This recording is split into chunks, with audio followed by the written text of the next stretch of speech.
안녕하세요, 김윤키입니다. 중고차 하면 500만원, 100만원짜리만 생각하시는 분들이 있는데, 물론 그런 초가성비 차량들도 있겠지만 진짜 실수요에서는 적당한 연식에 적당히 감가된 차량들도 분명 찾는 사람들이 많습니다. 오늘은 출시된 지 얼마 안 됐지만 동급 대비 몇 대 더 처맞은 감가로 인해서 돈을 번 것 같은 느낌이 들게 만드는 차량들을 살펴보겠습니다. 들어감에 앞서 구독과 좋아요 버튼 부탁드리겠습니다. 한 번만 눌러주시면 안 돼요? 첫 번째 차량입니다. 이 차량은 대한민국의 대표적인 국민차로 그 명성과 판매량이 영원할 것 같았지만 생각지도 못한 기형적인 외관으로 인해서 폭락 수준으로 차가 안 팔리게 되었고, 세상에 영원한 건 없다는 것을 교훈으로 알려준 차량입니다. 현대 2.0 메기타입니다. 특히 오늘 조명할 모델은 1.6 센슈어스 모델이 아닌 진정한 메기타라고 할 수 있는 초기 2.0 NA 모델입니다. 이 차량을 추천하는 이유는 단 한 가지죠. 바로 가격이 싸다는 겁니다. 예시 모델로 확인을 해보겠습니다. 미리 말씀드리지만 예시 모델은 제가 임의로 엔카에서 차량을 선정해서 알려드리는 것이고, 이게 완벽한 시세는 아닙니다. 적당한 시세 범위 내의 차량을 선별한 겁니다. 기준으로는 가격과 사고 유무 정도만 보고 선정하는 것이니까 절대 이 차를 찾아서 사라는 것 또한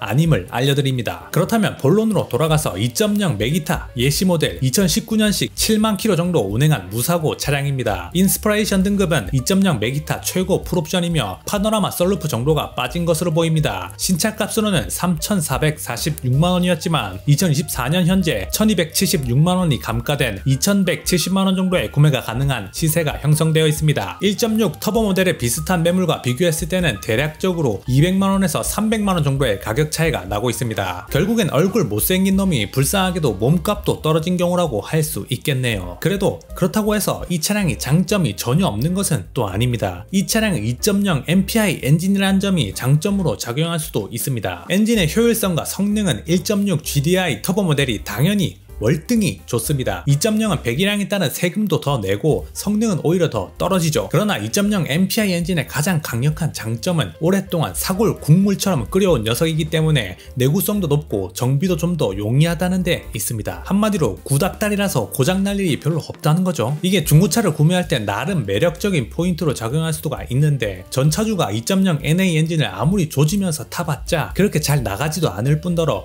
그러는 사람도 별로 없습니다. 그래서 결국엔 엔진 상태 하나만큼은 나름 믿고 살 수 있다는 장점이 있다는 거죠. 정리하자면 신차로 소나타를 산다면 무조건 1.6 터보 모델이 장점이 많겠지만, 중고라면 좀 못생기고 잘하는 것도 별로 없는 친구라고 하더라도 열심히 하시잖아, 착하고 저렴한 녀석인 2.0도 좋은 선택지라는 겁니다. 하지만 야생의 중고차 시장에서는 가격이 곧 품질인 것입니다. 현대 메기타의 정신나간 단점들을 알아보겠습니다. 2.0 메기타의 최악의 단점은 역시 외관이지만 이미 너무 많이 후들겨 팬 것 같아서 다른 부분들을 알아보겠습니다. 2.0 메기타의 이해할 수 없는 단점 중 하나는 바로 핸들 조향 시스템인 MDPS에 있습니다. 1.6 모델의 경우 RMDPS인데 반해 2.0 모델은 9버전인 CMDPS가 장착되어 있습니다. 자세한 설명까지는 생략을 하고, 단점으로는 2.0 메기타의 MDPS는 핸들을 좌우로 돌리는 느낌 자체가 이질적입니다. 핸들을 돌리는데 자연스럽지가 않다는 거죠. 그것보다 더 큰 문제가 또 있는데, 핸들 가까이 모터가 있어서 진동과 소음이 운전자에게 너무 많이 들어온다는 단점이 있습니다. 2.0 메기타의 핸들 소음은 실제로 운행하는 차주들 가운데서는 악명이 높은 대표적인 단점 중에 한 가지입니다. 다음 단점으로는 2.0 메기타는 엔진도 구닥다리 누 엔진이겠지만 미션도 구닥다리 6단 미션이라는 겁니다. 출력 자체가 낮은 차량이라서 더 비싼 8단 미션을 굳이 달 필요는 없겠지만, 메기타의 답답한 6단 미션은 답답한 2.0 NA와 만나 환상의 똥망 퍼포먼스를 만들어내는 영혼의 듀오라고 할 수 있습니다. 그러니까 이 차는 얌전히 운전하시는 분들에게만 추천을 드리는 차량입니다. 마지막으로 이해할 수 없는 단점이 하나 있는데, 이 차는 유독 에어컨 냄새가 심하다는 고질병이 하나 있습니다. 특히 내기 모드를 했을 때 불쾌한 냄새가 난다고들 하는데, 더 이상한 것은 센터에서도 해결책이 없다는 거죠. 공조기 냄새는 필터로 주기적으로 갈아주는 것도 중요하겠지만 공기가 흐르는 관 속에 습기가 차서 문제가 생기는 경우도 많습니다. 그래서 고가의 차량들은 옵션으로 애프터 블로우라는 기능이 있기도 한데, 시동을 끄고 내려도 자동으로 송풍이 나와서 습기를 제거해주는 기능입니다. 물론 메기타의 에어컨 냄새 원인은 센터도 모른다고 하는데 제가 알 방법은 없겠지만, 아마 바람이 나오는 구간에서 설계상 문제가 있는 것은 아닌가 하는 추측이 드는 부분입니다. 다음 차량입니다. 이 차량은 생각보다 최신 차량이며 보자마자 아니 이 차를 벌써 중고로 사요? 라는 말을 하게 되는 차량일 겁니다. 기아의 새로운 형림차 K8입니다. 특히나 오늘 조명하게 될 모델은 K8 중에 가장 상남자 차라고 할 수 있는 3.5 6기통 모델입니다. 3.5를 추천하는 이유는 역시나 마찬가지로 감가에 있습니다. 대배기량 엔진을 배척하는 시대에 살고 있는 우리는 그로 인해서 중고차 시장에서 자기 혼자 감가를 처맞고 있는 6기통 형님차들을 볼 수 있습니다. K8 3.5 모델도 이에 해당합니다. 하이브리드는 감가 방어력이 엄청나서 데미지를 입지도 않는 수준이고 3.5 모델은 2.5 모델에 비해서 감가액은 더 높아서 이상하게도 중고차 시장에서는 가격대가 묘하게 붙어버리는 현상이 있습니다. 예시 모델로 가져온 차량은 2021년 생산된 차량이고 고작 23,000km를 뛴 차량입니다. 당연히 무사고 1인 신조 차량이며 신차값은 무려 4,912만원이나 했던 옵션이 어마무시하게 들어간 거진 풀옵션급 차량입니다. 이 차량은 3년밖에 안 지난 현재 1232만원이나 감가된 3680만원에 구매가 가능한 시세를 가지고 있습니다. 기아 K8 3.5 모델을 중고로 살 때의 장점은 역시 최신차라서 최신 기능들은 다 들어있다는 데 있습니다. 중고차를 사다 보면 내 예산보다 차량의 급은 높은 것을 고를 수 있겠지만 연식이 뒤처지기 때문에 포기해야 하는 최신 옵션들이 아쉬울 수밖에 없죠. 하지만 이 차 K8은 근래 풀체인지된 차량이기 때문에 5만 옵션들이 다 들어가 있다는 장점이 있습니다. 그리고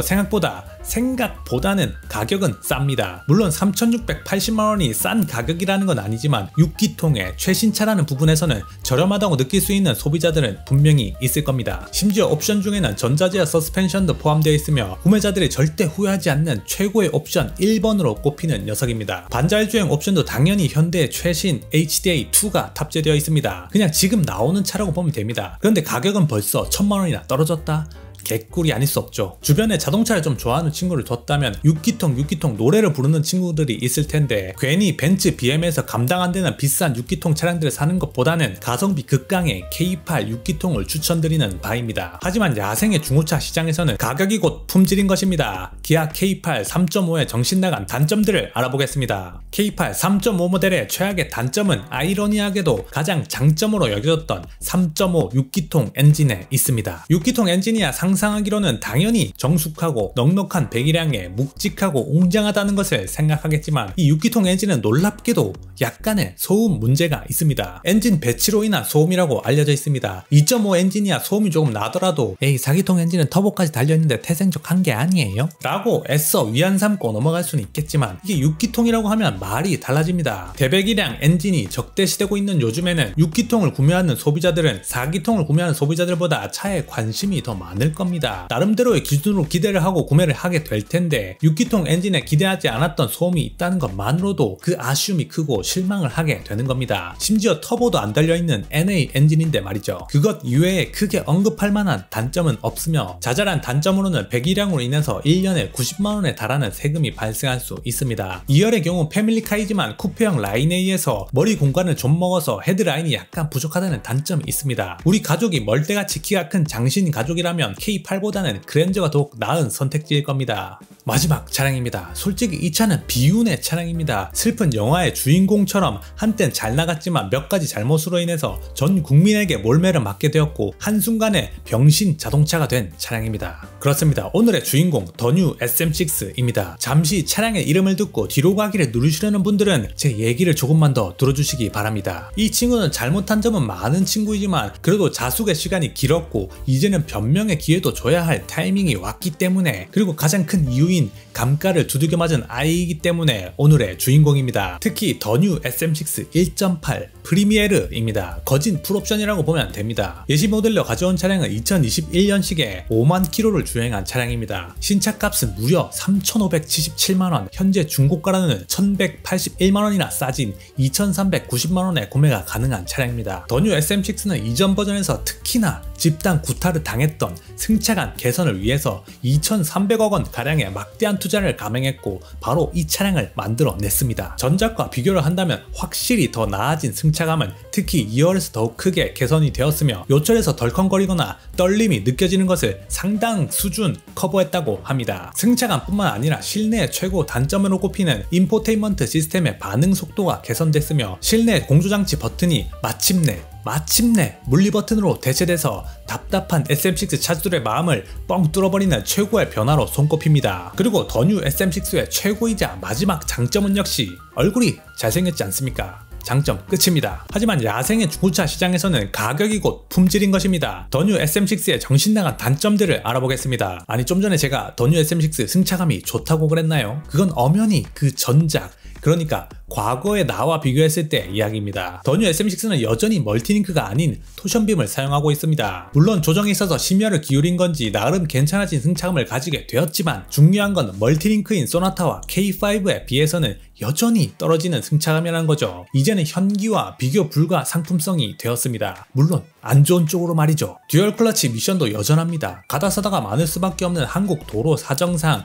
DCT 미션은 일반적으로 그렇게 좋다고 할 수가 없습니다. 성향상 아무리 잘 세팅되어도 저단에서 말타기와 같은 튕김이 있을 수밖에 없지 않습니까? 결국엔 중형 세단에 토션빔을 달고서 컴포트 패밀리 세단에 DCT 미션을 달아주는 것은 그냥 나는 내 꼴린 대로 만들 테니까 사고 싶으면 사봐. 그래도 얼굴은 잘생겼잖아 라고 말하는 것과 다를 바가 없어 보인다는 겁니다. 또 차량의 완성도라고 할 수 있는 NVH도 문제입니다. 소음, 진동, 불쾌감의 약어인 NVH는 진짜 그 차의 완성도를 평가할 수 있는 가장 중요한 요소입니다. 스펙만 쌓는 것은 이제는 어떤 브랜드든 마음만 먹으면 출력을 올릴 수 있습니다. 하지만 이 NVH는 브랜드의 노하우이며 차량의 급을 나누게 되는 중요한 기준입니다. 그런 부분에서 더 뉴 SM6는 매우 아쉽다고 할 수 있죠. 풍조름도 심하고 아이들링 시 차량의 진동도 심하고 승차감을 계산한답시고 토션빔에 부싱을 이리저리 키우면서 오히려 뒷바퀴 응답성이 나빠졌습니다. 그래도 저는 이 SM6 디자인이 오래 봐도 질리지 않고 고급스러우며 실내 인테리어도 굉장히 마음에 들기는 하거든요. 솔직히 제가 중고 벤츠를 사지 않았다면 이런 단점들이 있다고 하더라도 중고 SM6를 샀을 것 같습니다. 감사합니다. 김누킴이었습니다.